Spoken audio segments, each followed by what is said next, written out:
Muy bien, bienvenidos al estudio de Pepe Ávila, un espacio para estudiar las Escrituras y de una manera sencilla y sin ninguna connotación religiosa encontrar la verdad que nos ayude o que podamos aplicar en nuestro diario vivir.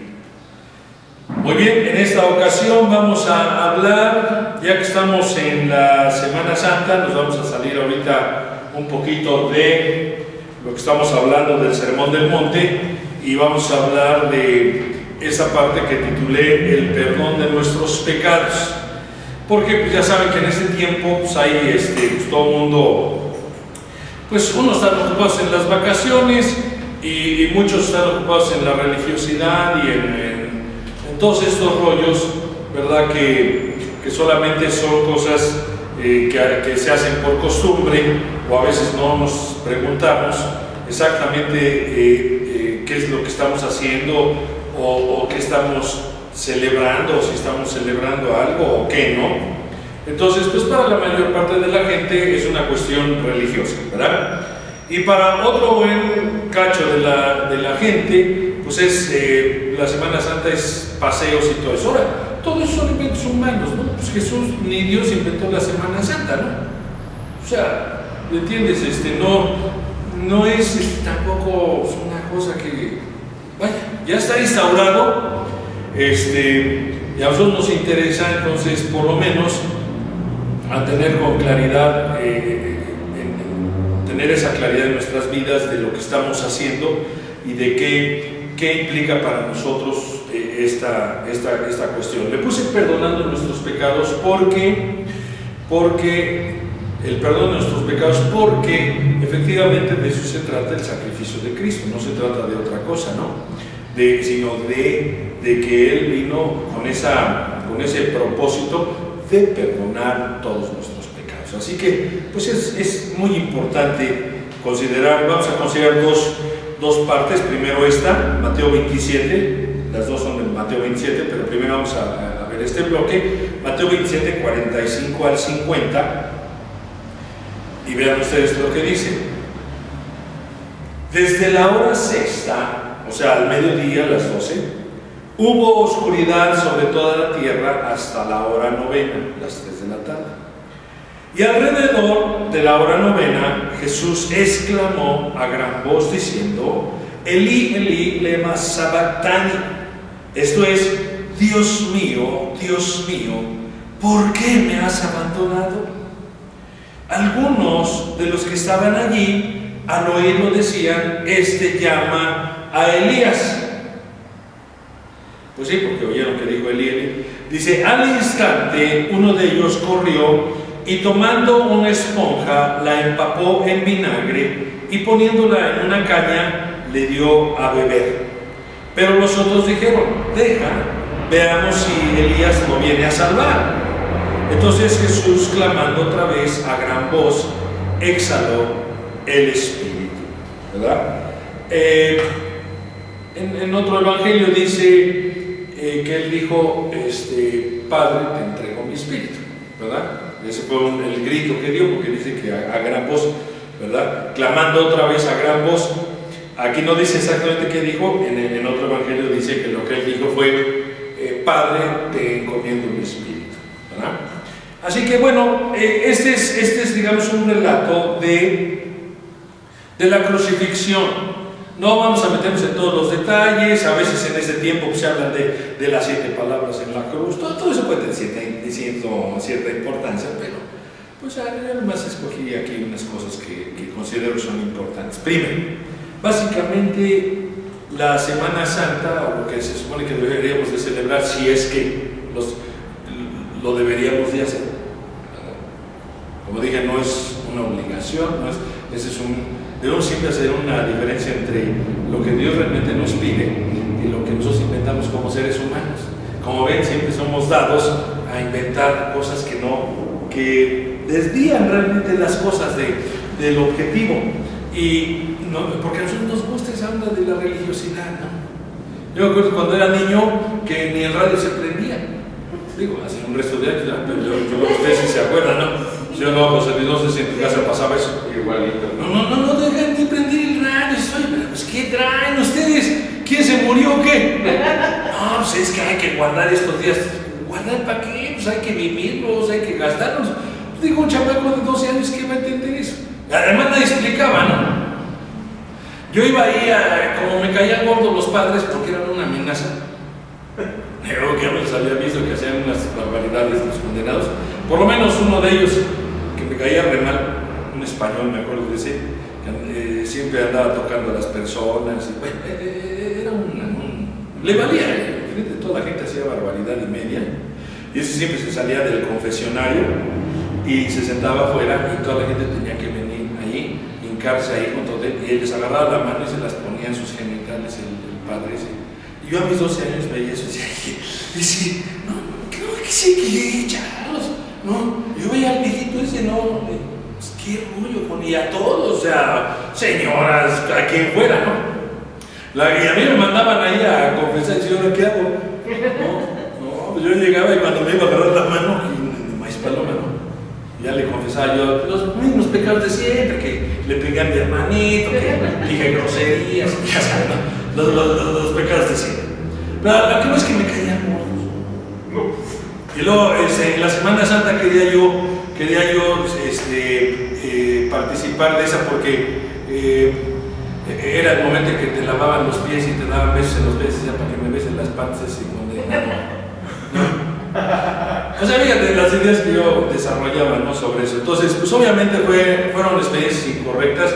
Digo, claro, gracias a Dios que lo vi, lo percibí en mi infancia y dije, eso no es correcto, ese hombre sepa Dios bien, pero está muy mal. Entonces, vaya, se limitaba a eso, a que pues, todos calladitos y que no había ni ruido, y como nadie prendía sus radios ni nada, pues todo estaba bien quietecito, ¿no? Creo que todavía quedan algunas reminiscencias de eso, ¿no? Y ya saben ustedes que no puedes comer, que no puedes, si no tengo ni para comer, yo como lo que haya, o sea, vas a ponerte a escoger, que no, que pescado, pues qué pescado, que haya, ¿no? Así que todo eso son cosas humanas, inventos humanos, que no reflejan en nada a Cristo, ni el reino, ni el cielo, ni nada, no sé. Bueno, entonces, por eso es muy importante, ya cuando yo vine a conocer a Cristo, yo dije, ¿por qué nunca me dijeron esas cosas? Digo, yo hice mi primera comunión. También la hice porque siempre cada semana me daban un 20. Por eso iba, ¿no? Porque las esas misioneras eran como norteamericanas, te daban tu 20sote, que en ese tiempo te alcanzaba para comprar varias cositas, ¿no? Un 20sote de esos grandotes. Un 20, órale. Yo iba por el 20, ¿no? Pero pues ya me chutaba al otro. Así que se supone que me explicaron un montón de cosas, pero pues yo no me acuerdo que me hayan explicado realmente lo que Dios decía de sí mismo, ¿no? Y cuando yo vine a Cristo dije, bueno, ¿por qué no? Nunca nadie me explicó estas cosas. Ni en mi casa, ni aquí en la iglesia, que deberían de haberlo hecho, pero pues nadie lo explicó. Pero ya yo lo pude leer, lo pude entender, y entonces me di cuenta de que si ahí es diametralmente opuesto a muchas cosas de las que nosotros, pues, hacemos, ¿no? Así que el primer evento importante es precisamente la muerte de Cristo, ¿no? Dice aquí en este relato que hubo tinieblas en las últimas 3 horas, ¿no? De las 12 a las 3. Jesús estuvo crucificado desde la hora sexta, o sea, estuvo crucificado desde las 9 de la mañana hasta las 3 de la tarde, o sea, en todo 6 horas, ¿no? 6 horas en la cruz. No es que fuera mucho, porque a unos los dejaban ahí días. Acuérdense que esa era una muerte de criminales, no era una muerte ni siquiera decente, era una muerte para los criminales, para los rateros, para gente mala, y precisamente para escarmentarlos, los romanos los empalaban, los crucificaban y los dejaban ahí días, ¿no? Y había gente que duraba 2 o 3 días ahí muriéndose. Las señoras ricas de ese entonces, pues, les daban para aminorar, por un lado para callar su conciencia de ellas, y por el otro lado para aminorar el dolor de estas personas, un compuesto que contenía algunas cosas que adormecían. En un punto le ofrecieron eso a Jesús y Jesús no lo tomó. Él no tomó nada. El vinagre era otra cosa, porque el vinagre era algo que normalmente ellos consumían. Acuérdense que Jesús dice que mojaba el pan en el vinagre y las verduritas en el vinagre y se las comían. Así es como comían el pescado, como era seco, no había refrigerador, todo era seco, siempre lo mojaban en vinagrito y se lo comían para que no estuviera tan secote. Así que bueno, ahí tenemos entonces a Jesús. 6 horas, se supone no eran mucho en comparación a lo que normalmente pasaba, pero de todos modos es mucho estar ahí colgado ahí en la cruz por horas. Además él estaba sumamente golpeado, porque vieron que lo golpearon mucho y pues lo desfiguraron, porque aún Isaías dice que verán mi rostro, pero sin ningún atractivo.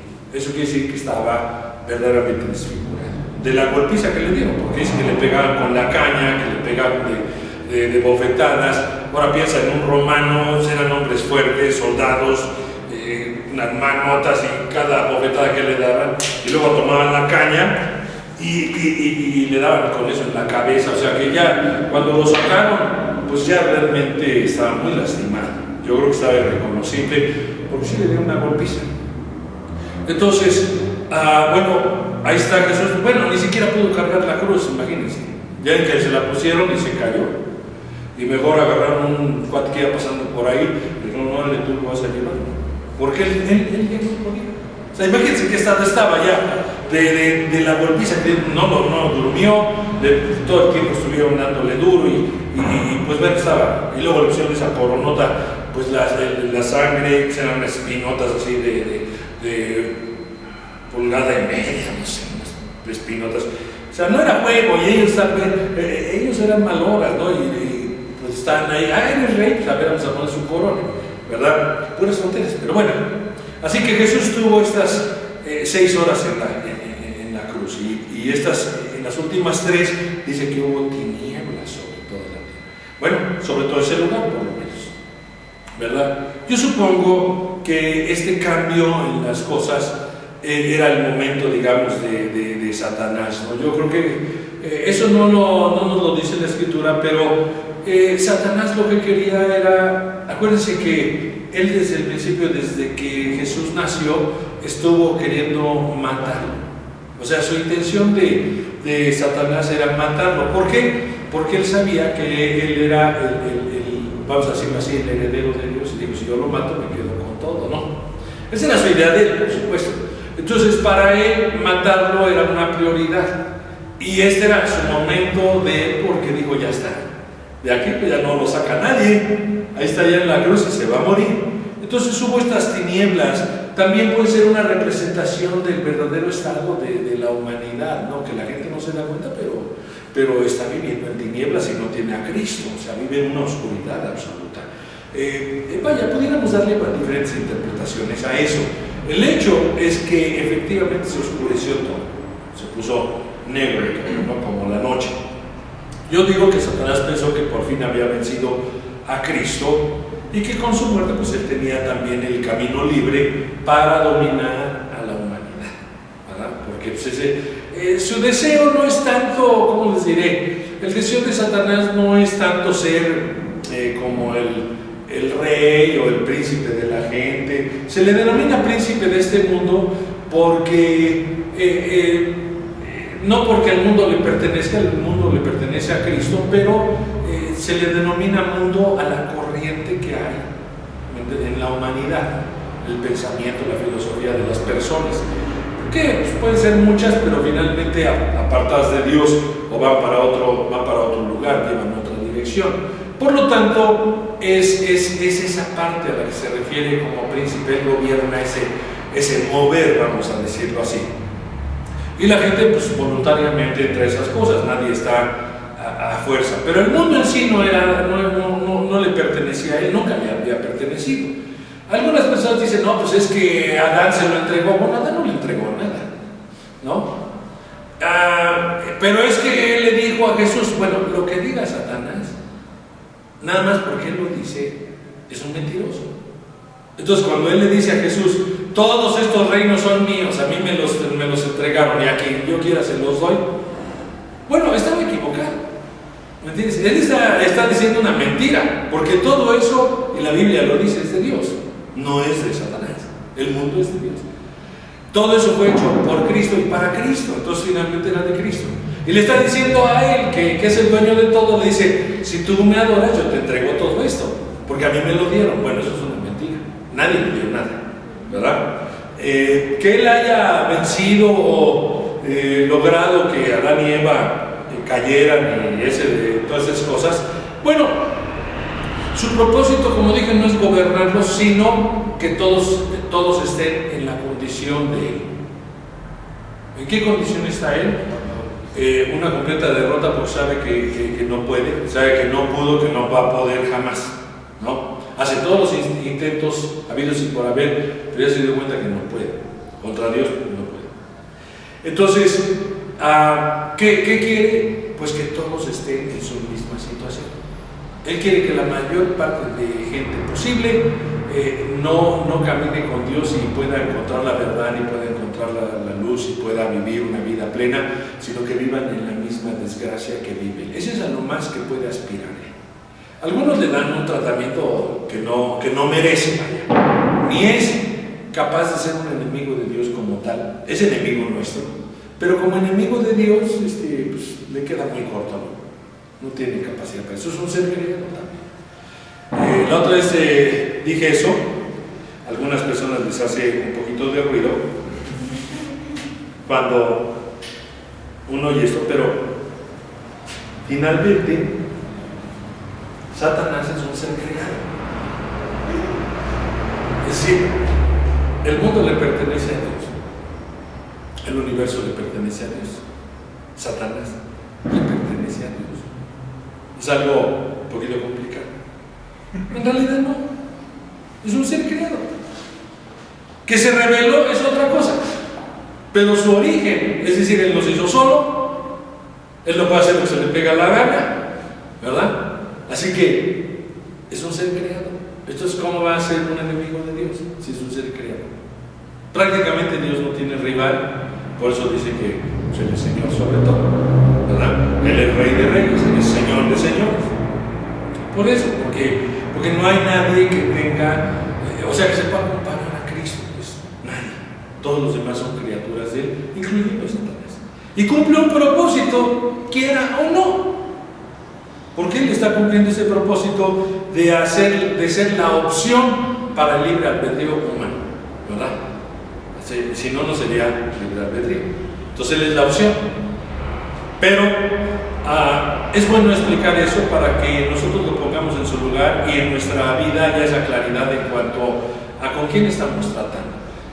Sí, es un espíritu que sabe más que nosotros, pues sí, porque Él es un espíritu, no, Él fue creado en el cielo junto con los ángeles y todo. Él sabe muchas cosas que probablemente tú y yo ignoramos, que Dios nos está revelando y que Dios nos va mostrando, y que finalmente cuando lleguemos allá, pues percibiremos y entenderemos y, como dice, seremos como Él es, ¿verdad? No quiere decir que seremos Dios, nada más que vamos a tener una comprensión mucho más amplia de las cosas, ¿verdad?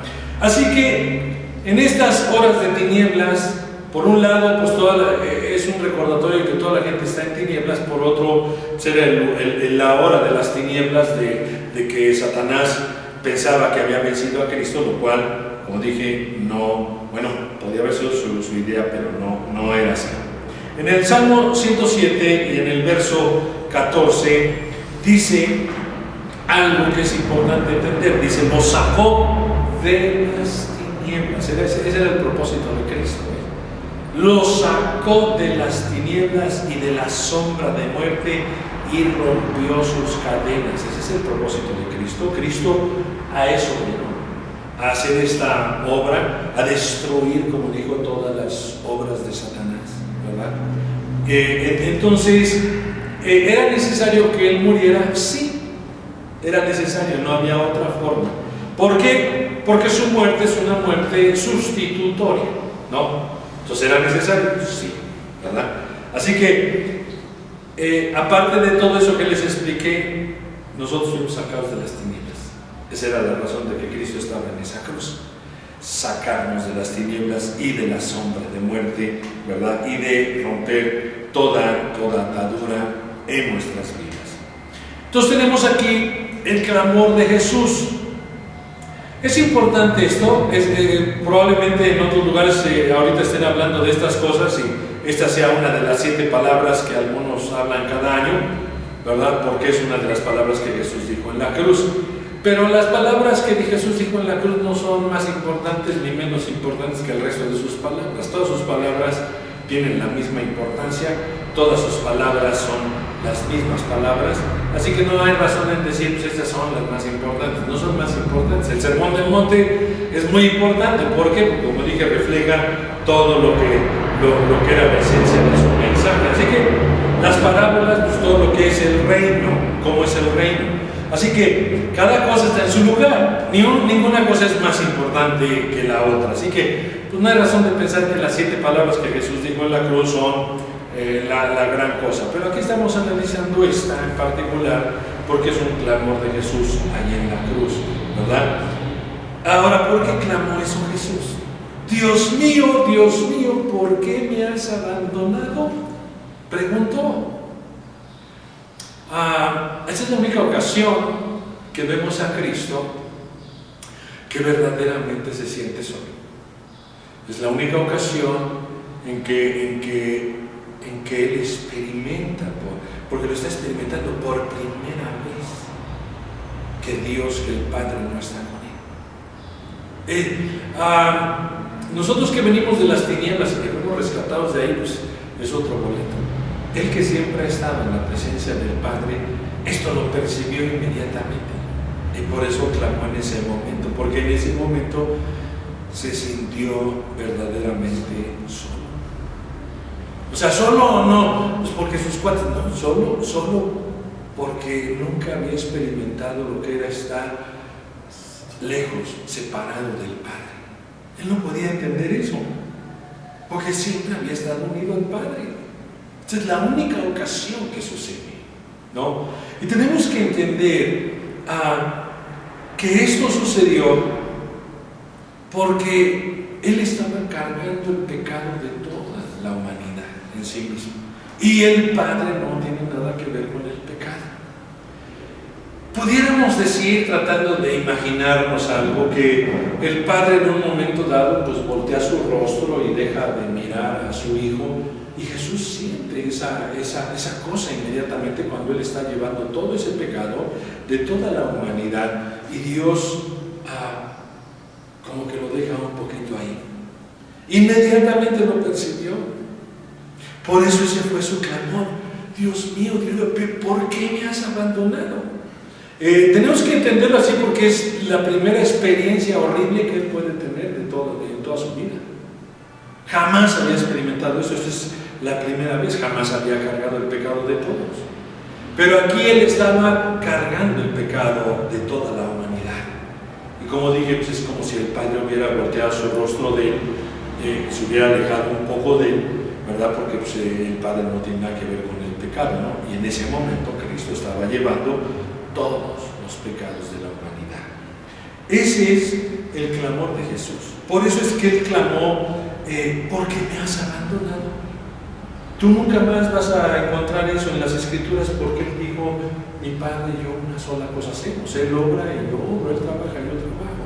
Él dice y yo hago, punto. O sea, tal intimidad había. Entonces ahora, en este momento, pues Él resintió todo esto. Ahora tenemos Isaías 53:6 y fíjate cómo dice ahí en Isaías 53:6, dice, todos nosotros, o sea, aquí nadie se salva, ¿no? Todos los seres humanos, dicen, nos descarriamos como ovejas, nos apartamos cada cual por su camino, pero el Señor hizo que cayera sobre Él la iniquidad de todos nosotros. Este es el momento, este es el cumplimiento de esta escritura que Isaías escribió 700 años antes de Cristo y que dijo esto, y este es el momento que Cristo está viviendo esta parte donde Él está siendo cargado con todos los pecados. La versión 60 dice que hizo que cargara, o que cargó en Él los pecados de todos. Aquí se hizo que cayera. Pero es lo mismo. decir, puso todos los pecados sobre él. Acuérdense que ahorita cantamos, tú eres el Cordero vencedor. A veces cantamos las cosas y todo, pero necesitamos tener esa claridad de a qué nos referimos. Porque todo lo del Antiguo Testamento, digamos, el tabernáculo es un tipo de Cristo. Es un tipo de cómo Dios espera que haya una comunión entre el hombre y Dios, pero en ese momento no podía haberla. Entonces, todo eso representa a Cristo y dice que eran imagen o que eran sombra de las cosas que habían de venir. Cristo es la sustancia del Padre, y cuando Él apareció sobre esta tierra dejó de ser una sombra todo eso. Vino el cumplimiento de todas esas cosas. Entonces, a Él se le llama el Cordero porque desde allá, para que los pecados de la gente fueran perdonados, se requería, ¿verdad? No era todo el tiempo. Cada gente podía ofrecer de manera individual, digamos, por sus pecados, y podía ofrecer un borreguito, un becerrito, unas palomitas, o si no tenía mucho, pues usaban unos granos, ¿no?, de trigo. Pero solo había un día, que era el día de la expiación, el Yom Kippur, día de la expiación, día del perdón, Yom Kippur. Entonces, en ese día es cuando era el único día que el sumo sacerdote se vestía todas sus cosas que se tenía que poner, ¿verdad? Y era el único día que podía entrar al lugar santísimo, no sin antes ofrecer sangre de uno de esos animalitos, primero por él y también luego por todo el pueblo. Así que no podía entrar nomás así porque sí. Para entrar a la presencia del Padre necesitaba haber derramamiento de sangre. Para que el hombre pudiera ser salvado, necesitaba haber este derramamiento de sangre. Ya estaba puesto desde allá. Cristo aquí está como ese Cordero, derramando la sangre que nos habilita, que nos abre, que nos permite acceder a la presencia del Padre. Muy importante que uno entienda esas cosas, porque entonces todo cae en su lugar y cada cosa está hecha en su momento y con toda la propiedad que Dios ya había diseñado que así fuera. Así que aquí tenemos esta situación, y en un momento se sacrificaba se traían dos animales. Uno se sacrificaba y se derramaba toda su sangre, ¿verdad? Y con esa sangre es con la que entraba el sacerdote ofreciendo por sus pecados, ofreciendo por el pueblo, y luego iba y salpicaba el altar y todas las cosas de ahí, porque purificaba, y así dice ahí, el altar, el lugar santísimo, de la contaminación que producían todos los seres humanos, por lo menos todo el pueblo. Las inmundicias de la gente afectaban al tabernáculo, y cuando este sumo sacerdote entraba, tenía que salpicar el altar, y todo eso está atrás del altar, y por todos lados tenía que salpicar la sangre, como un efecto de que para entrar a la presencia del Padre no hay más que derramamiento de sangre. ¿Por qué? Porque es lo que debíamos. Nosotros debíamos morir. El pago de la rebelión humana era la muerte. Entonces no se podía pagar con ninguna otra cosa más que con la muerte. Pero muerte es separación de Dios, y morir en esas condiciones es separación eterna de Dios. Entonces, tenemos esto que sucedía, porque esto es lo que está sucediendo ahora con Cristo derramando toda su sangre. Él estaba bañado completamente en sangre. Ya ve que pues tenemos todas estas fotos, ¿verdad? Bueno, que así nos imaginamos que era Jesús, que si tenía la barba, que si tenía los ojos azules, o en las películas ese que tiene los dientes chuecos, tan horribles es Jesús, ¿no? Solamente he visto uno que más o menos se ve, a mi parecer, bien, unos hasta parecen medio afeminados, y ese de los dientes chuecos como que hay gordo. Y hasta el tiembla cuando hace. Ay, qué barbaridad. No puedo imaginarme a Jesús así. No lo puedo imaginar. Pero bueno, entonces, en ese momento había un momento en que primero se derramaba esa sangre y luego tomaban al otro, y entonces el sumo sacerdote ponía las manos sobre la cabeza de ese chivo expiatorio y confesaba los pecados de todo el pueblo Y era como una transferencia, es decir, como que estamos transfiriendo todos los pecados sobre este chivo, y a ese lo mandaban allá al desierto, que se le fuera a morir. Pues alguna bestia se lo comería, ¿verdad? Porque un chivito en el desierto pues era la presa fácil de los animales que hay ahí, ¿no? Así que bueno, lo mandaban allá con los pecados. Ese es el punto, que se supone que lo cargaban con los pecados de todos y todos lo llevaban para allá. Bueno, Jesús está aquí en esta cruz, y ese es el efecto de esto. Esta es la razón de su clamor. En ese momento los pecados de la humanidad son cargados sobre él. Por eso dice que él padeció afuera de la ciudad. Entonces sacaban al chivito ese y lo mandaban afuera de la ciudad, al desierto por allá. Jesús por eso dice que él padeció afuera. Era lo mismo, lo que allá se representaba, Jesús lo estaba haciendo ahora, pero ahora no, como dice en Hebreos, no con la sangre de machos cabríos y todos esos animales, sino con la preciosa sangre de un cordero sin mancha. Es decir, la sangre de los animales no tiene comparación con la sangre de Cristo. Si Dios podía desde ese entonces, con la sangre derramada de un inocente, porque ese era el punto, el borreguito que culpa tenía, siempre era la sustitución, tenía que morir alguien por otro. Y ese es el punto. Jesús está ahí sustituyéndonos. Él puso su vida por la nuestra. Y Él murió por nosotros. Por eso nosotros ya no debemos nada, porque Él pagó lo que nosotros debíamos. Ahora, pero en ese momento, cargando todo el pecado de toda la humanidad, el Padre se entiende que se volteara un momento y dejara de morir a su Hijo. Cosa que, como les digo, Jesús inmediatamente percibió, y bueno, eso propició este clamor de Jesús: Dios mío, ¿por qué me has abandonado? No siempre la gente lo entiende. Uno ve las representaciones esas que hacen de ahí en Iztapalapa o donde sea, puras babosadas, dicen, y ahí está el diablo que es que tentando a Jesús y le dice, está unos rollos que nada más un pedacito que me dije, qué barbaridad, ¿dónde sacan todo eso? ¿Cómo se imaginan tantas barbaridades? En lugar que busquen lo que dice Dios en la Biblia, pues no, inventan una bola de barbaridades que bueno. Pero nosotros tenemos la palabra, y la palabra se revela por sí misma, y la palabra nos lleva a nosotros a entender con toda claridad esto que sucedió, y esto que era tan importante que fuera así, no había otra manera. Entonces, yo creo que inclusive muchos cristianos ni siquiera alcanzan a entender por qué era necesario que Cristo muriera. A veces lo cantamos, lo decimos, pero falta entender con claridad estas cositas. Así que tenemos ahora la consumación.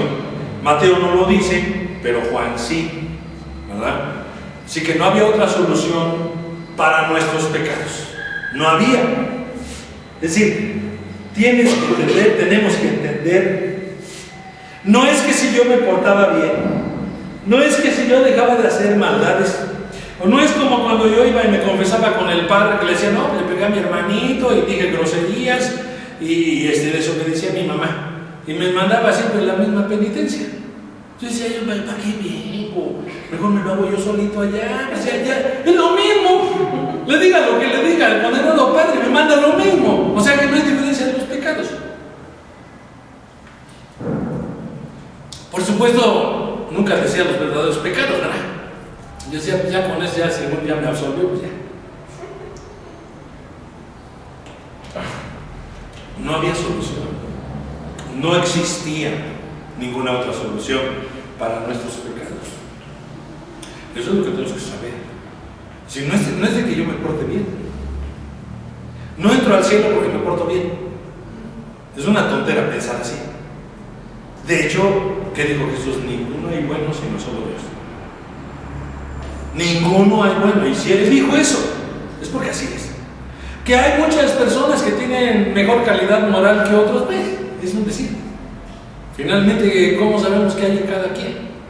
Solo cada quien sabe lo que hay y las barbaridades que cada uno tiene. Y los pensamientos que luego le suben a uno y tantas barbaridades que uno dice, ¿y eso dónde me salió? Pues, ¿de dónde crees? No hay nadie. Si Jesús dijo no hay nadie que sea bueno, es porque no lo hay. El único bueno es solo Dios. Entonces, sale sobre que yo quiera ser bueno, porque es como querer ir al cielo jalándome los calcetines. Y a veces así llego al cielo, pero nunca voy a llegar al cielo. ¿Me entiendes? Es un esfuerzo mío, sí, pero no me levanto ni un milímetro del piso jalándome los calcetines y quiero llegar al cielo. Piénsale. Así de ilógico eres, de tonto, pensar que yo con mis bondades. Luego en la Biblia dice que nuestras bondades son como trapos de inmundicia. Entonces, bueno, me cierra todo. Parece que, oye, pero Dios me cierra todas las cosas. No es que me cierra, es que me está diciendo, esta es la realidad tuya y esta es la realidad mía. Yo soy un Dios santo. Y desde ese tiempo dijo, sean santos, porque yo soy santo. Es decir, yo soy extraordinario, yo soy apartado del mal, yo soy diferente a todo. Y conmigo no va a haber nadie que esté en otro rollo. Entonces tenemos nosotros que entender que no es a elección nuestra qué cosas hago y yo digo, esto es bueno, porque a lo mejor eso que yo digo que es bueno ni siquiera es bueno. Y como dije, ahí dijo, y todas tus justicias son como trapos de inmundicia. Es una cosa horrible, ¿no? Si los trapos de cocina luego huelen re feo, ¿no? Estamos hablando de trapos de cocina. Ahora, ¿qué serían esos trapos de inmundicia? Bueno, pues antes no había cótex o sabas o lo que fuera. Ese eran los trapos de inmundicia. Dios es muy gráfico, ¿verdad? Dice, tus justicias son eso. Así huele.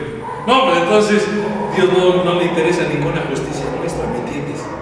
No es nada para Él. Es algo asqueroso. Necesitamos ser lavados con la sangre de Cristo. Así que no puedo hacer ninguna bondad, tengo que entender eso. No voy a llegar al cielo porque es que me estoy portando bien. No, porque esas cosas son ideas que nosotros desarrollamos porque no hemos entendido esto. No había solución para nuestros pecados, no había ninguna. Es Jesús muriendo en nuestro lugar. Es una muerte sustitutoria, no sustituye. Es Jesús pagando lo que nosotros debíamos. Nuestra deuda era la muerte, es decir, con eso pagaríamos, pero eso nos condenaría para siempre. Una vez muertos ya, adiós. Así que esa deuda la teníamos con Dios, no con el diablo. Algunos piensan que era el diablo al que le pagamos. No, al diablo no le pagamos nada. Yo he oído gente que son cristianos que dicen eso. No sé si se acuerdan de una alegoría, una historia o como quieran decirle, una cosa que yo la oí en los círculos cristianos hace muchos años, para explicar la salvación, y decían esas barrabasadas que son barrabasadas. No entiendo cómo es que la gente podía decir esas cosas. Si eran gente, yo vi maestros que decían eso, pero cuando yo oí eso, yo dije, eso no está bien. La idea era esta, que un cuate tiene unos pajaritos y que los tiene en una jaula, y que entonces va pasando otro y que lo vea el cuate ese que pues, está lastimando a los pajaritos con una varita, ¿no? Lo está picoteando, lo está lastimando. Entonces dice, ¿y esos pajaritos qué? Son míos. ¿Y por qué los lastimas? Pues porque son míos. Por eso los lastimo. Bueno, ¿y si yo te los compro? No, pues son caros. ¿Cuánto quieres, pues? X suma, exorbitante. Y que entonces el tipo le paga la cantidad que pide el chango ese. Y entonces toma la jaula y saca los pajaritos y los libera. Se oye muy bonito, pero es una aberración. Porque lo que está diciendo ahí es que Cristo le pagó a Satanás. ¿No entiendes? Algo. Es una idiotez eso. Así, una barrabasada. El pago es a Dios. Nosotros le debemos a Dios, no a Satanás. Le debemos a Dios. Lo que hemos herido es su justicia, su limpieza, su santidad. Entonces nosotros, nuestra deuda era con Dios. Jesús no le pagó nada al diablo, Jesús le pagó al Padre. Dijo, Padre, yo pago la deuda de todos ellos. Mi muerte por la de ellos. mi sangre sin ningún pecado por la de ellos que toda pecaminosa. Este es un intercambio. Entonces hay que entender que no se le paga nada a Satanás. Cristo le está pagando al Padre nuestra deuda. Entonces, una vez que Él paga nuestra deuda, pues ya no hay razón de que nos cobren la lana, ¿no? Lo que debíamos, ¿no? Si tú ya pagaste una deuda, pues ya nadie te la va a cobrar, ¿verdad? Y serías tonto si la pagaras otra vez. Si yo la pagué, ya no tengo nada que pagar. Eso es lo que no cabe en nuestra cabeza. Nosotros siempre queremos como ser protagonistas y hacer algo, ¿no? Que algo nos cuente a nosotros. No hay nada que nos cuente. No hay nada que nos cuente. Entonces, esa deuda que teníamos con Dios, nunca jamás hubiéramos podido pagarla. Y al morir, pues nunca entraríamos a su presencia porque moriríamos en nuestros pecados. Y nada más estábamos, pero ya no tendríamos oportunidad de vivir. Por eso era necesario que mientras nosotros estuviéramos aquí también, entonces Jesús diera su vida. Antes de que toda la humanidad se eche a perder y se vaya al infierno, todo, pues eso es lo que tenía que suceder. En el momento en que el Padre consideró justo y necesario, fue cuando vino Cristo. No vino al azar. Todo está perfectamente programado. Dice que Él descendió al infierno y le quitó las llaves a Satanás y liberó a todos los cautivos que vivían. Porque nos dicen, ay, pero ¿y los que se murieron? Esos son problemas de Dios que nosotros ni entendemos. Que nosotros queremos. Pero así dice, por ejemplo, que Él llegó y sacó a todos y los liberó. Así que su obra es redentora en todos los aspectos y abarca a todo el universo. A todo el universo. Así que pasado, presente y futuro de nosotros. Así que no hubiéramos podido pagarla. ¿Y qué dijo Jesús entonces ahí en esa cruz, en ese momento? Mateo no lo registra, pero antes de propiamente morir, Jesús dijo otra frase que es esta.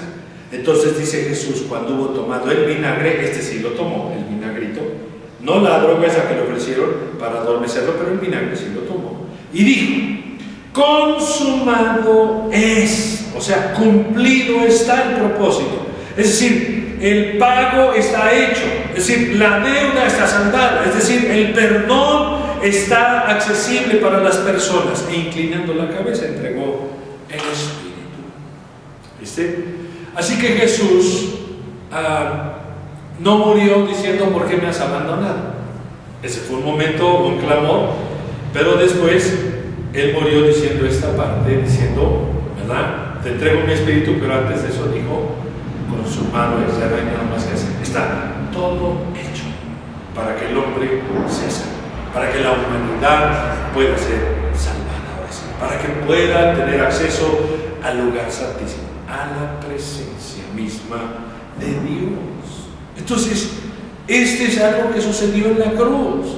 Por eso les decía yo, la cruz es un instrumento de muerte. No usamos la cruz como un dije o una cosa, porque no es correcto eso.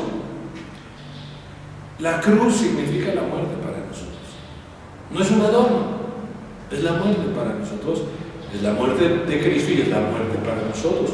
Porque como dijo Jesús, el que no toma su cruz cada día no es digno de seguirlo. Entonces, algo que tenemos que hacer todos los días, morir a nosotros mismos. No siempre nos sale como quisiéramos que nos saliera, pero debemos hacerlo. Eso es lo que Él dijo. Así que todo fue consumado por Jesús. No había ninguna otra solución más que Jesús. Y entonces esa era la razón de que Él entonces diera su vida, estuviera en esa cruz, fuera golpeado, fuera lastimado. Como les dije, nosotros vemos todas esas fotos de Jesús con unas heriditas aquí en las rodillas, uno por aquí y acá unas gotitas de sangre aquí, pero esa es una tontería, eso, ¿me entiendes? Él estaba empapado en su sangre. A Él lo subieron desnudo, le quitaron el manto, le pusieron un manto que era de fino, que después se lo repartieron, porque dije, no, pues cómo se lo va a llevar ahí, ¿verdad? Cuando lo subieron a la cruz, le bajaron todo. Él estaba desnudo en esa cruz y lo único que lo cubría era toda la sangre que él estaba derramando por todos lados. ¿Me entiendes? Así que él estaba bañado en sangre. Era un espectáculo verdaderamente sangriento. No era estaba deshecho, estaba verdaderamente lastimado y totalmente ensangrentado. ¿Sabes lo que es? 39 azotes con esos látigos que tenían unas puntas de vidrio o de hueso. Cada latigazo le arrancaba literalmente trozos de piel, de carne realmente. O sea, ¿me entiendes? ¿Sabes cómo estaba? Era una masa sanguinolenta Jesús. Por eso es que no podía ni siquiera cargar la cruz, no pudo. No pudo. La cargó un poquito y se cayó, porque no pudo. Y ahora hace que las caídas, como si fuera la lucha libre, ¿no? 3 caídas, sin límite de tiempo. Qué tontera. O sea, hay que entender cuál es la razón de eso. Y eso nos conmueve porque entonces miramos que no es como nos lo pintan, sino que el relato es así y nos dice esas cosas y entonces es otra cosa. Ahí está Jesús y ahí está diciendo que todo está consumado, pero lo consuma en él mismo. Satanás dijo, ya le gané. ¿Qué va? ¿Qué va? Mateo 27, 57 al 61 es la siguiente parte que pues vamos a considerar. Dice, al atardecer vino un hombre rico de Arimatea, llamado José, que también se había convertido en discípulo de Jesús. Este se presentó a Pilato y le pidió el cuerpo de Jesús. Entonces Pilato ordenó que se lo entregaran. Tomando José el cuerpo, lo envolvió en un lienzo limpio de lino y lo puso en su propio sepulcro nuevo, que él había excavado en la roca. Después de rodar una piedra grande a la entrada del sepulcro, se fue. María Magdalena estaba allí y la otra María sentadas frente al sepulcro. Bueno, esta es esta parte que es también muy importante, porque ahora pues todos, bueno, debemos de saber que él salió de esa tumba, de ese sepulcro. Ese era un sepulcro más o menos como los que normalmente se usaban allá en Palestina. Entonces, por un lado está la muerte y entonces la otra parte es la resurrección, ¿no? Si Cristo nada más hubiera muerto y ahí se hubiera quedado, entonces, pues sí, muy bonito, pero hasta ahí nomás. El punto es que tenía que llegar a esa parte, porque esto es lo que nos demuestra que verdaderamente todo está terminado, porque Cristo venció a la muerte, que era nuestro mayor temor. Cristo venció a la muerte. Tenía que quedar claro eso. Es decir, la muerte no lo podía retener, dice Hebreos, no lo podía sujetar. Él venció a la muerte. Y el mayor temor de los seres humanos es la muerte. Y de muchos cristianos sigue siendo la muerte todavía. Ya no deberían de serlo, pero todos desacatean, ¿verdad? Pero a mí se me hace que es porque no entendemos con toda claridad. Ahora entonces tenemos la resurrección. Jesucristo fue sepultado, no como unos que dicen que se lo llevaron y como nada más se desmayó y entonces lo llevaron y luego ya lo revivieron por allá, le dieron sus sales, le echaron agüita y ya lo revivieron. No, sí, porque son tonteras. O sea, nosotros tenemos que entender lo que dice la Escritura. Él fue sepultado.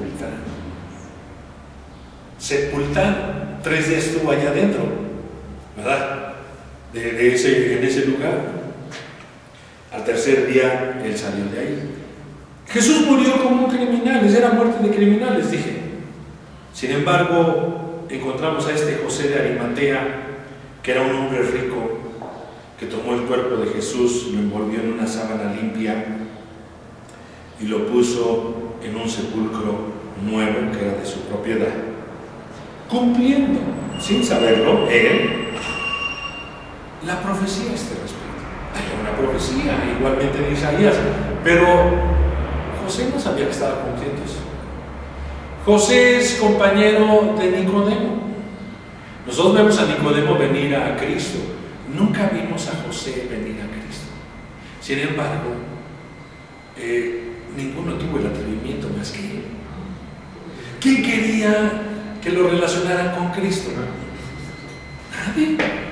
Este hombre quizá estuvo oculto por mucho tiempo, quizá nadie sabía de él, y la Biblia lo trae a colación por este acto que él hace, venciendo todos sus temores, venciendo el hecho de que lo expulsaran de su comunidad, o que ya no le hablaran a sus amigos, que es todo su rollo ese, ¿verdad? La sociedad, ¿no? La posición, todas esas cosas. Pues a él ya le valieron, digo, es que yo voy a ir por mi Jesús. Dice que él se había convertido a Cristo. Y no explica mayores cosas.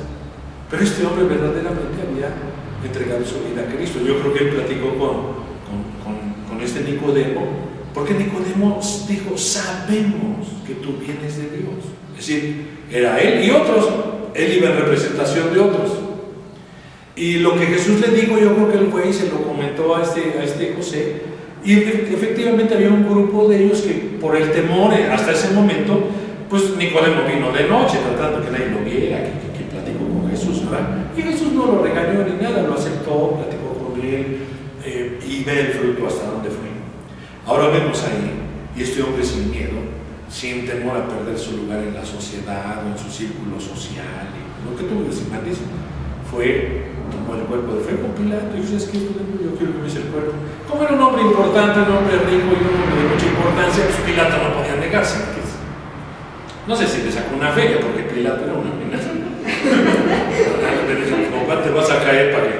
¿No? Pero pues el punto es que él fue y él lo bajó junto con Nicodemo. Ellos fueron los que lo bajaron de la cruz. No fueron sus discípulos, no fue ni siquiera su madre, no fue nadie de los cercanos a Jesús. Fueron estos dos que estaban por ahí, nadie los veía, pero amaban a Cristo. Y este hombre dijo: es que yo lo voy a sepultar en mi sepulcro, que él se había preparado para ello. Yo creo que él ya estaba haciendo sus preparativos. Dijo: pero le voy a dar mi sepulcro. Y como era un hombre rico, pues era una tumba bien hechecita, ¿no? Bien bonita, ahí en la piedra, cavada. Y ahí nos muestra esto, que él vino, lo envolvió, y todo lo bajó y lo fueron a depositar a ese lugar. Así que efectivamente fue sepultado. No es de que revivió, ¿verdad? Isaías 53:9, aquí está la profecía, dice: se dispuso con los impíos su sepultura. Bueno, hasta donde iba la cosa, pues iba a terminar como todos esos criminales, y a lo mejor en la fosa común, ¿no? Bueno, lo podía reclamar su mamá, pero sus familiares eran pobres. Pero fíjate lo que dice: se dispuso con los impíos su sepultura, pero con el rico fue en su muerte. Pero con el rico fue en su muerte. José estaba cumpliendo esta profecía, como dije, sin saberlo. Él lo hizo porque él quería hacerlo, de su corazón. Decidió quitarse toda la pena, no le importó, le dijo: que todos sepan que yo amo a ese hombre, que yo soy su discípulo. Lo hizo y cumplió esta profecía. Con el rico fue en su muerte. Dice: aunque no había hecho violencia, ni había engaño en su boca. Es decir, no había razón para matarlo. No había razón. Este es el problema que muchas veces no vemos. Satanás dijo: yo ya gané, porque lo voy a matar. O lo van a matar, y aunque yo mismo no sea, pero estoy atrás de los que están en eso, y finalmente con su muerte yo voy a ganar. El problema es que Satanás se apasionó tanto con eso y se enfocó tanto en matarlo, pensando que eso le traería el beneficio a él, que no se dio cuenta que lo que él estaba haciendo era un mal, porque estaba matando a un inocente. Dice que no había hecho violencia ni había engaño en su boca. Así que Satanás se equivocó, cometió un grave error, mató a un inocente. Y entonces, ¿cómo podía haber ganado algo si estaba haciendo una cosa mal? Él no entendió eso en el momento. Después lo entendió y dijo: sí, mejor lo hubiera dejado vivo. Mejor lo hubiera dejado vivo para que lo vea. Pues así es. Muchas veces una muerte hace héroes a los demás. No es el caso de Jesús, pero es el caso de otros, ¿verdad? Samuel Rutherford, el que inventó a los testigos de Jehová, pues empezó bien, como muchos, estudiando su Biblia y todo, y después pensó que él estaba descubriendo cosas que nadie más sabía, y empezó a hacer su rollo. La única cosa es que, perdón, estoy hablando de José Smith, no de Samuel Rutherford ahorita. Es José Smith, el de los mormones. Entonces él empezó como muchos estudiando la escritura y todo, pero empezó a desviarse, ya es que a encontrar nuevas revelaciones, y ya saben, y pues que el ángel, quién sabe qué, se le aparecía y que le venía a platicar y unas malvadas que tenía el tipo, ¿no? Bueno, pero el punto es que este hombre pues también, como no era un hombre espiritual, o dejó de serlo, o se desvió, pues empezó a mandar ahí a todos sus encomendados a hacer la obra, y luego él se quedaba con sus esposas, ¿verdad? Y que él les ministraba, quién sé qué les ministraba, ¿no? Entonces, pues le cayeron en esa jugada, ¿no? Que andaba ayudando a todos con las esposas de todos, mientras a ellos los mandaba a chambear y se quedaba con las señoras. ¿De qué maldad puede haber en el corazón de una persona? Y sin embargo, a mover masas y demás, ¿no? Bueno, eso sí. ¿Sabes cuál fue el error de las personas? Que se encanijaron tanto que lo mataron. O sea, cuando todos vieron, pues lo mataron. ¿Y en qué lo convirtieron? En un héroe, en un mártir. Si lo hubieran llevado a la justicia, le hubieran hecho un juicio con la demanda de todos, este cuate, pues, ya me pedaleó mi bicicleta, y pues no, pues todos ahí, se hubiera demostrado la culpabilidad del tipo, le hubieran condenado a quién sabe cuántos años o a la muerte, pero ya la ley, como sea, ¿me entiendes? Y no se hubiera hecho un mártir. Pero ellos cometieron un error por el apasionamiento pues sí, de desquitarse. Se entiende, ¿verdad? Que dijo, pues que le manda, ¿verdad? Andar descuidando ahí, debería haber dejado bien guardadita a su mujer, ¿no? Claro, ellos no lo sabían, pero pues con ese apasionamiento lo acabaron matando y lo convirtieron en un mártir. Vean ustedes qué delicado es. Satanás se apasionó tanto que pensó que estaba ganando cuando en realidad estaba perdiendo, y no se había dado cuenta de que era un inocente, de que no había engaño en su boca, como dice aquí la escritura. Son cosas muy interesantes, vaya. Entonces aquí está cumpliendo José esta profecía. Luego tenemos el sepulcro vacío propiamente. Así que efectivamente lo sepultaron, estuvo ahí, y al tercer día pues él salió de ese lugar. Varias mujeres servían a Jesús, que en la escritura nos dice en los evangelios que había varias mujeres que lo servían. La cosa es que luego pues como pues María, ahí había un resto de María. Luego no sabes cuál María es, o sea, ¿qué les dice a María? ¿No? Había un resto de Marías y José, hay un montón de José, ¿no? Y uno dice, bueno, pues, ¿qué onda, no? Hay que ver luego quién es quién, ¿no? Y dónde está cada quien. Porque luego es confuso, ¿no? Pero varias mujeres servían a Jesús. Y entre estas estaban María Magdalena y la otra María, así dice el Evangelio, la otra María. Esta otra María no era María, la madre de Jesús, era la madre de un tal José, o de un Jacob, o de Salomé, sepa Dios, así. Tenía algunos hijos, pero así en alguna parte se le identifica así. A esta otra María es la madre de José. Estas mujeres estuvieron ahí, pues cerca de la cruz, ¿verdad? Sí, en la cruz está su madre, porque Jesús en un momento dado se refirió a ella, ¿y qué le dijo? ¿Se acuerdan qué le dijo? ¿Qué le dijo a María su madre?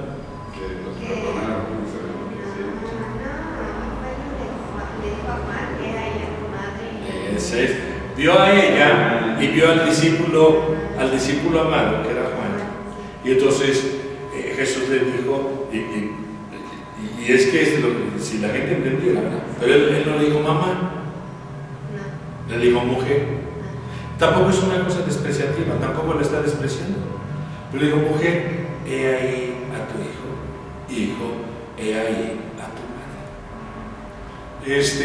Dice que desde entonces muchos pensaron que se le encargó a Juan y que no sé si él también se la apropió y dijo, no, ya me lo encargo, ya me lo encaré tu amigo, yo qué culpa tengo. Pero bueno, eso de cada quien resuelve las cosas como que Jesús le dijo eso. ¿Por qué le diré eso? Quizás puedo decir, bueno, yo vine a hacer esta obra, aquí ya no soy exactamente tu hijo, ¿me entiendes? Aquí soy el hijo de Dios. Aquí la cuestión es otra, ¿no? Pero María Magdalena y esta otra María estaban también ahí cerca. Ellas andaban ahí, acabo de ver un corto en la película que decía la vida de María Magdalena, no sé qué, o los amigos de Jesús, que dice Jesús, sí, pues yo sé quién es María Magdalena, pues es una prostituta. Yo digo, ¿y eso qué? Otros dicen que era su novia. No, en la de, ¿se acuerdan de la opereta esa de, ¿cómo se llamaba? Esa que hicieron en el tiempo de los hippies. Sí. Jesucristo superestrella. Pues no, ella andaba ahí enamorada de Jesús. En esa, eso es lo que dan a entender, que hay algo entre Jesús y ella, ¿no? Cosa que es indebida, porque eso son cosas apócrifas que hay, que el libro de que son apócrifos, la escritura, los evangelios la mencionan. Efectivamente de esta mujer salieron muchos demonios, efectivamente era una prostituta, pero era una mujer que servía a Jesús de corazón. Entonces, amaba a Jesús, de verdad. Sí, fue el primer hombre que ella conoció, que la miró como una mujer, no como una prostituta, no como un objeto, la miró como un ser.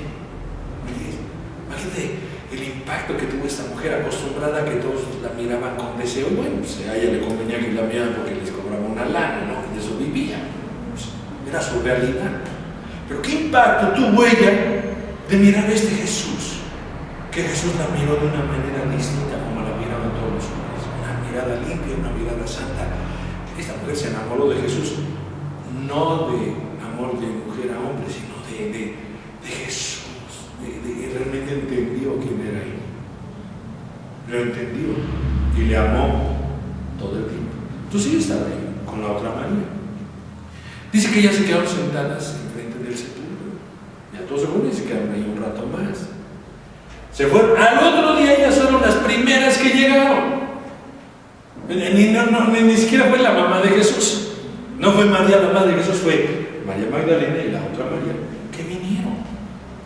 En cuanto amanecer les surgía, se fueron porque ya anochecía, regresaron a primera hora de la mañana. ¿Qué ganaban con estar ahí? ¿Me entiendes? Pues no sé qué ganaban, ¿verdad? Pero ellas fueron en ese día, tercer día, a primera hora del sepulcro. Y son las primeras testigas, vamos a decirlo así, de este evento, porque lo primero que vieron fue que la piedra, ¿verdad?, fue removida por ese ángel que llegó ahí. Dice que este ángel, vestido de ropas blancas y resplandecientes, vino y movió la piedra. Una piedra o toda. Estas cosas estaban difíciles de mover por uno solo, pero pues el ángel la movió y la quitó.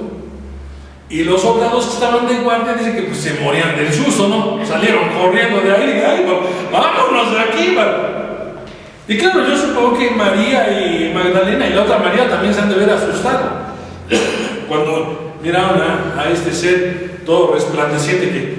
Pero él les habló a ellas para calmarlas. O sea, entonces sí es muy posible que ellas pues se hayan asustado un poco. Mateo 28:5 ve cómo dice: hablando el ángel, porque ellas no sabían qué hacer, dijo a las mujeres: ustedes no teman. A los otros sí que teman, los soldados salían corriendo. Ustedes no teman, porque yo sé que buscan a Jesús, el que fue crucificado. Así que él les anima el ángel, ¿no? Las calma. Entonces, pues ya cuando ellos oyeron eso, se calmaron, vieron que no había problema, no salieron huyendo como los soldados que no supieron qué rollo y dijeron, ay, nos ven, ¿no? Va a ser que la agarre contra nosotros, ¿no? Pero ahí estaba. Son las primeras en darse cuenta que Jesús no estaba más en esa tumba, donde ellas fueron testigas de que lo metieron, de que pusieron esa piedrota. Así que estuvieron cuando la pusieron y estuvieron cuando se quitó esa piedra por el ángel. Así que nadie podía haberles hecho trampa. Y ahí estaba la guardia, ¿viste?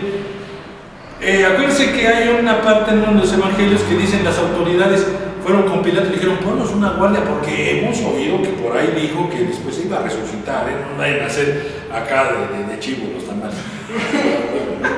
Con alguien, ¿no? Y efectivamente pusieron la guardia, pero la guardia ¿para qué sirvió? Para nada, no es que vieron al ángel, se apantallaron, bueno, pero guardaron la tumba como va. ¿Qué iban a ir los discípulos? Estaban todos asustados, si ni a la cruz. ¿Qué iban? Nada más faltaba Juan. Los demás tenían miedo de todos. ¿Qué van a estar ahí? ¿Quién va a ir ahí? ¿Quién va a mover la piedra aquí? Pero aquellos querían garantizar, ¿verdad? No, ya 3 días ya está más que podrido. O sea, con que nos dejen una semanita ahí a la guardia, pues ya estuvo, ¿no? A ver, si no se murió bien ahí en la cruz, pues allá adentro, man, se muere, de que se muere. Bueno, el chiste es que estas mujeres estuvieron cuando lo sepultaron, cuando pusieron esa piedra, y estuvieron ahí cuando el ángel la quitó. Y fueron las primeras en verdaderamente entender que Jesús había resucitado, que no estaba ahí. Por supuesto, ellas iban con esa tristeza, ¿no? de guardar el duelo por las personas queridas, ese era el asunto. Así que el sepulcro quedó vacío.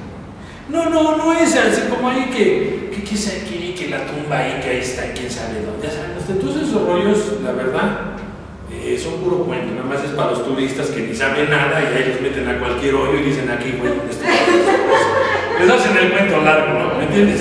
O sea, la verdad, esa tumba no la ha encontrado nadie, y si la encontraran, pues de todos modos, ¿cómo iban a saber? Si no había nadie, ¿me entiendes?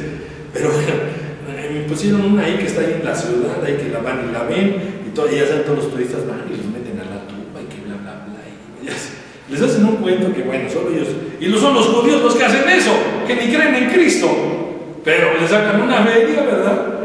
Al asunto, ¿no? Les son una amenaza.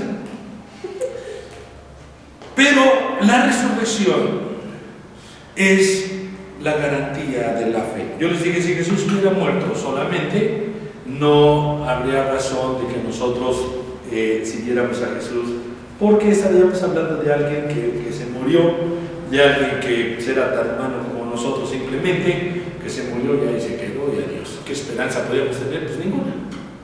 Ahora sí, mucha gente pone sus esperanzas ya sea en Buda, Confucio, o sepa, no sé quién, ¿verdad? En Mahoma, ¿verdad? Dos gentes que definitivamente murieron y ninguno resucitó y no hay nada. Solo de Jesús hay estos documentos que nos hablan de su resurrección.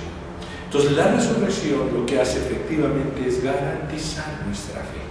Es decir, estamos creyendo en el verdadero Dios, en el Dios vivo que venció a la muerte. Y con eso Él selló nuestra fe y nos dio una garantía para que nuestra fe no esté puesta nada más en cualquier cosa, sino en Cristo, que resucitó de los muertos. Eso es lo que le da o lo que certifica nuestra fe, vaya. Entonces, sin eso no tendríamos nada, definitivamente.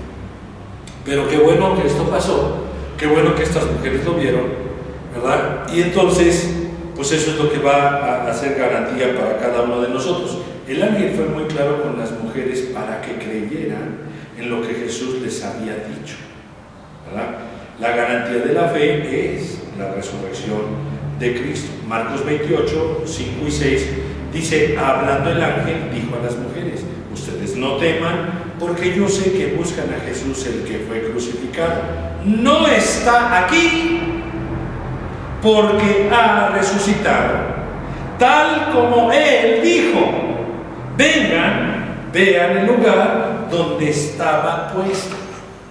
Ellas ayudaron a José y a arreglarlo y a ponerle todas las especias esas, porque les ponían toda esa mirra y esas cosas y los envolvían muy bien, ¿no? Para que oliera bonito, por lo menos algo, ¿no? Entonces ellas participaron de todo eso, ellas sabían exactamente cómo pusieron a Jesús, dónde lo pusieron, ¿verdad?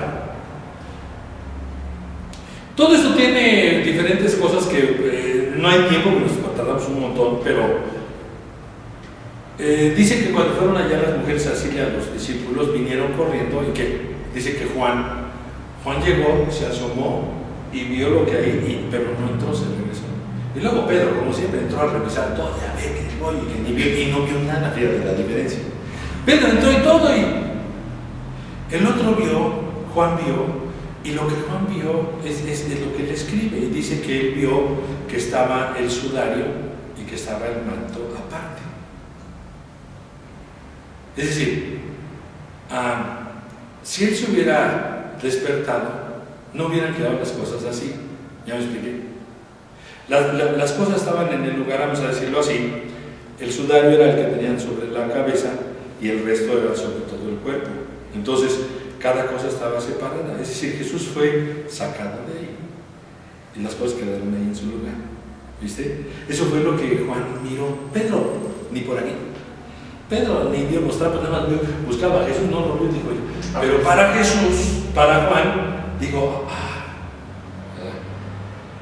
Es decir, no es lógico que una persona, vamos a decir, estés desmayado, si te levantas, ¿qué haces? Pues te sientas, estás oscuro, o sea, mismo que te pusieron tu lamparita ahí, va a estar oscuro, no sabes ni dónde estás, empiezas allá, ¿no? A ver, ¿qué rollo?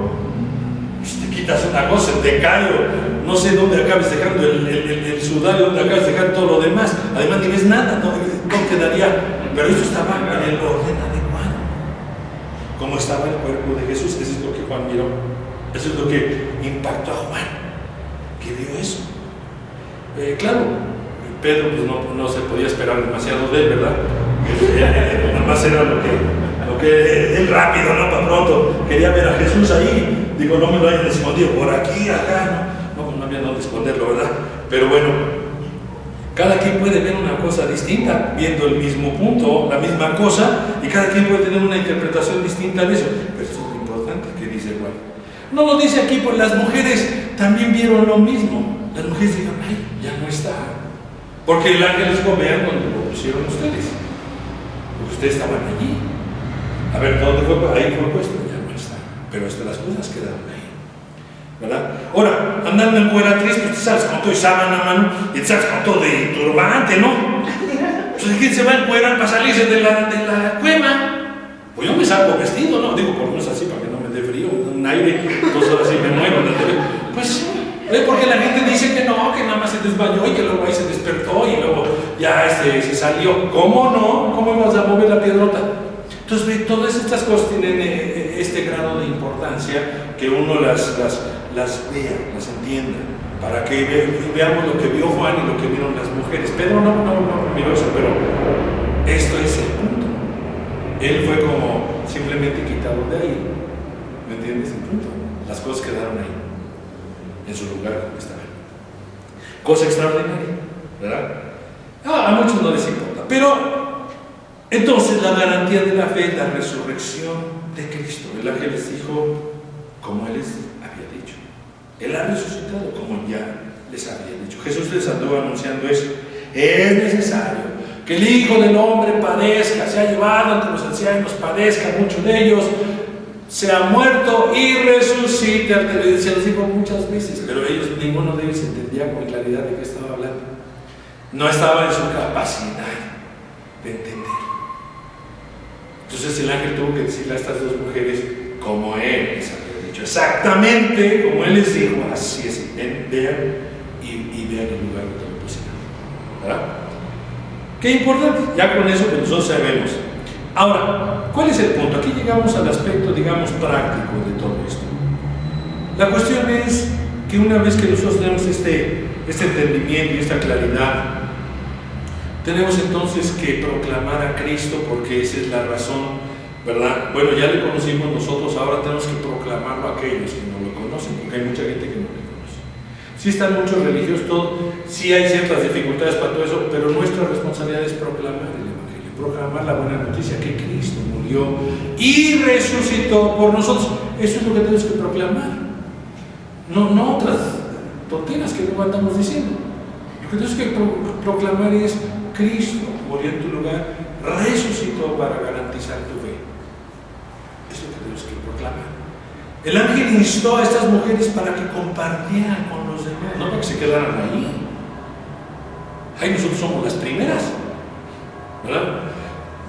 Los instó a que fueran y compartieran con los demás la resurrección de Cristo. Es decir, cada cristiano debe proclamar a Cristo a los que le rodean. Ese es el aspecto práctico de todo esto. Mateo 28:7 dice: vayan pronto y digan a sus discípulos que Él ha resucitado de entre los muertos y Él va delante de ustedes a Galilea, allí lo verán. Miren, se los he dicho, y las mandó a hacer esta parte, ¿cierto? Así que ese es un aspecto práctico. Segunda cosa, pues alégrense.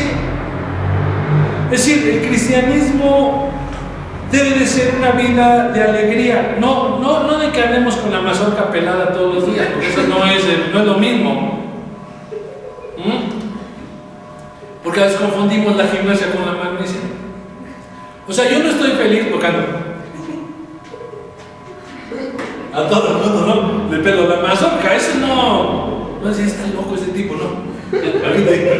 Y se te va a secar la boca re feo, ¿no? Te vas a quedar así, macho. Eso no es el punto. La alegría tiene que ver más que las emociones. Inciden nuestras emociones, pero la alegría, el gozo verdadero, es algo profundo, es algo espiritual. Y lo que Jesús espera es que en nuestra vida, que Él está, hay alegría. Se le dijo a estas mujeres que estaban muy tristes, todavía, pues dijeron: ay, bueno, pero todavía no digerían todo eso, ¿no? Cuando ellas fueron ahí, fueron con el dolor de saber que ya no venían más a su maestro.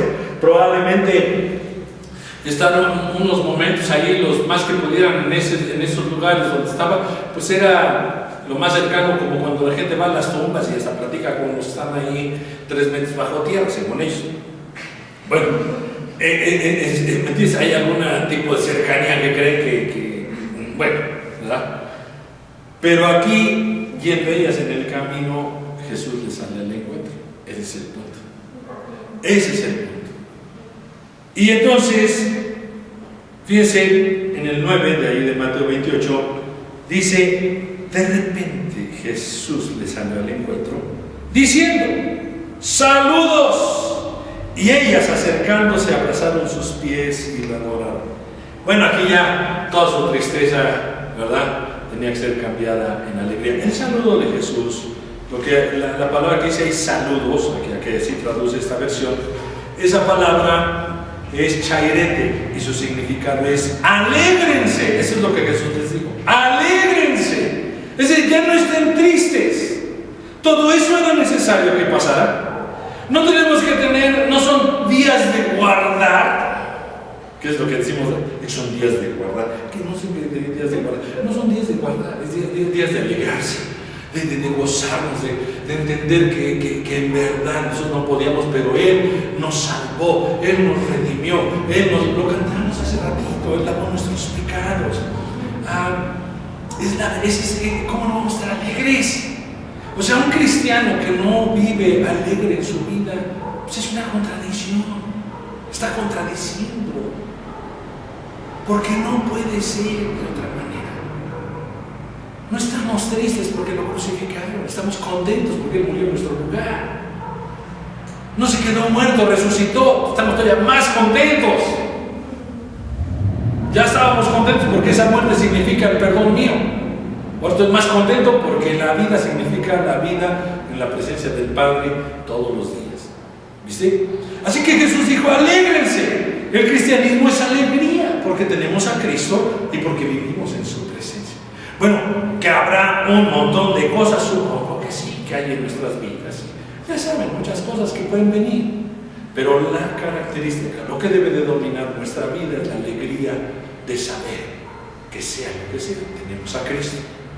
Que sea lo que sea, estamos seguros por la eternidad.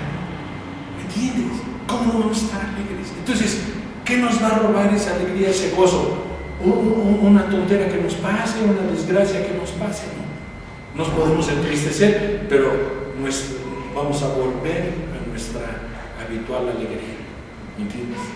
No quiere decir que se me muere alguien, pues yo carcajeando porque se murió. No. O sea, el duelo es duelo, el dolor es dolor, extrañaré a la persona y todo. Pero si yo sé que se fue con Cristo, eso debe producirme alegría sobre el dolor, ¿sí o no? Claro que lo que me acomoda, que estoy allá cuando de repente volteo y le hablo y no está, pensando que ahí estaba, ¿verdad? Bueno, eso le pasa a la gente. Bueno, hay un tiempo en el cual esta parte pues, del hábito que teníamos o lo que sea, se entiende, ¿no? Hay un tiempo para el duelo, sí. Abraham lloró 40 días a Sara. No sé para qué llorar, pero ahí dice que la lloró 40 días. Luego ya llegaron a un extremo donde alquilaban unos para que lloraran por ellos. Entonces, bueno, qué babosadas, pero bueno, cada loco con su tema, ¿verdad? Hay que chillen por ella. Yo digo, qué raro, ¿no? Ese estaba en desafar, pero no inventaban cosas, ¿no? El chiste era el duelo, ¿no? Le pagaban a la gente para que... ¡ay! Así como los de allá en Venezuela, ¿no? Dicen unos que les pagaban. Eso dice, ¿verdad? ¿Quién sabe? Ustedes saben, pero bueno, por lo menos acá sí les pagaban, ¿eh? Y ahí iban a llorar y a chillar, que ni era su familia ni les dolía, pero pues eran profesionales de la chilladera esa, ¿no? Y claro, pues ya vamos viendo que chillan unos, pues todos chillan. Bueno, como dije, habrá cosas que enfrentemos, habrá situaciones ahí, pero nuestra manera habitual es la alegría. Debemos de regresar a la alegría, porque esa es la característica de tener a Cristo, la esperanza que tenemos en nuestra vida. Todo eso produce un gozo que nada puede quitar de nuestra vida. Ni las enfermedades, ni las desgracias, ni siquiera la misma muerte. Todo eso nos puede afectar en mayor o menor grado, pero no debemos dejar que eso nos domine, sino que como Jesús dijo, alégrense, porque esto es motivo de alegría, no de tristeza. Mi muerte es motivo de alegría para ustedes, no de tristeza, ¿verdad? Así que este es finalmente como lo aterrizó el Señor. Y bueno, todas las demás cosas fue para animar a los discípulos, se presentó con ellos, para mostrarles que Él estaba vivo, ¿verdad? Ahora Tomás es un héroe. No era tan malo Tomás, ¿verdad? Pero sí, el Señor no lo felicitó, ¿verdad? Y le dijo, no seas incrédulo, sino siempre debes de tener fe, ¿no? O sea, no hasta que demuestres ahí que, a ver, y Jesús dijo, bueno, a ver, aquí están las heridas, vete, y ya hasta que Él metió los dedos por todos lados, digo, ahora sí, no, sí, tú sí eres. Digo, sí, pero no lo felicitó por eso. Sin embargo, no lo condenó. Le confirmó su fe. Yo soy, es decir, he resucitado. Ese era el punto. Y a la vista de 500 personas, el Señor ascendió. Nada, que se llevó a María con Él, porque Él se fue solito. Y María todavía estaba ya con los 120 ahí para recibir el bautismo del Espíritu Santo. Y unos dicen que quién sabe que se fue, pero cuando se fue, ya estaba. Nomás se fue solito Jesús, ¿no? Bueno, todas esas cosas son cosas que tenemos nosotros que ver en este tiempo. Tomamos este momento para... Sí, hay muchas cosas que se pueden hablar, pero básicamente nos importa mucho la muerte de Cristo porque fue, y la resurrección de Cristo porque es la garantía de nuestra vida, ¿no? De nuestra fe, de nuestra esperanza, del por qué yo camino con Cristo. Si no, pues no tendría razón de caminar con Cristo. Daría lo mismo que quisiéramos. Terminaríamos en la muerte y ya. Pero la vida nuestra no termina en la muerte, termina en la resurrección. Todos los hombres, todos los seres humanos van a, por decirlo así, a resucitarse. Nada más que unos van a ir a condenación y otros a la vida eterna. O sea, finalmente, No, ya se quedaron ahí, no, están en stand-by. Y cuando venga el Señor, entonces dice al juicio, entonces dice que a los suyos ya les van a decir, vénganse para acá, ustedes conmigo, y a los otros, pues váyanse para allá porque conmigo no tienen camino, ¿verdad? Y todos irán a ese lago de fuego, dice, donde el gusano de ellos no se apaga, y el gusano ese no se muere, y el fuego ese no se apaga. Es un lugar tormento, pero en la presencia de Dios es un lugar de alegría, de gozo, de que por fin vamos a mirar las cosas de otro modo y vamos a ver qué tonteras nos preocupaban aquí, ¿verdad? Cuando teníamos por delante toda esa eternidad y toda esa magnificencia, ¿no? Y vamos a ver eso como un mal sueño, ¿me entiendes?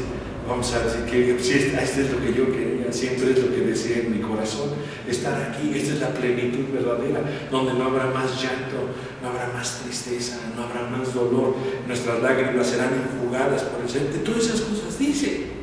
Entonces, pues es un verdadero paraíso. Paraíso. No es Acapulco o Cancún, entonces es el paraíso.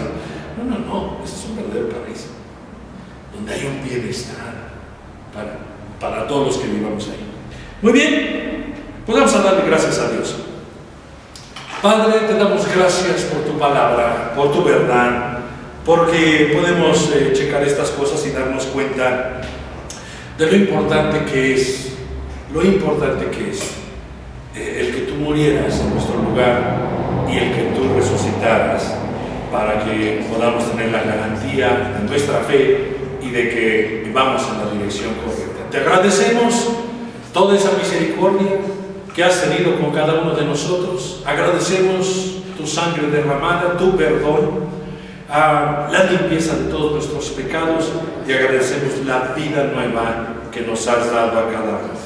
En el nombre precioso de Jesús te damos muchas gracias. Ahora queremos proclamarte a ti, ahora queremos vivir esa vida de alegría, ahora queremos vivir en los términos que nos dice tu palabra, Señor.